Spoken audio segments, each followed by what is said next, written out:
Hello dear fans. How a jet engine is made. The jet engine is a rather complex device. For the first time, an aircraft on a similar type of engine took to the skies only in 1939. It was the German Heinkel 178. At the moment, these types of engines are used everywhere. But their structure is getting more complicated from year to year. Instructions. Step 1. The jet engine is very simple in its principle of operation.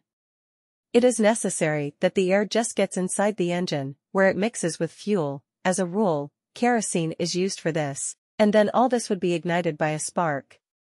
Thus, a jet stream is created, which propels missiles and airplanes. Step 2. To create a jet engine, you first need a body.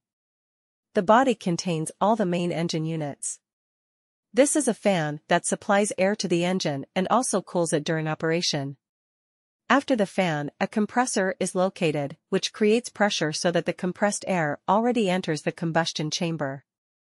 In the combustion chamber, air is already mixed with fuel, and then a directed explosion occurs through the spark to create a jet stream.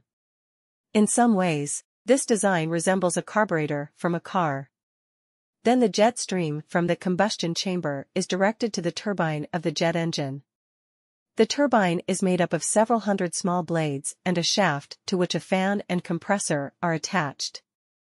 When the jet hits the turbine, the entire system is set in motion. Thus, only a constant supply of fuel is required for a jet engine to operate. Step 3. The final design detail for this type of engine is the nozzle. The nozzle already creates the jet stream that sets the plane in motion. It consists of a hot mixture that has entered the nozzle from the combustion chamber through a turbine, as well as cold air supplied through a fan, which has previously passed through the internal compartments of the engine to cool it. Step 4. Jet engines fall into several categories. There are classic, turboprop and turbofan jet engines. Thanks for watching.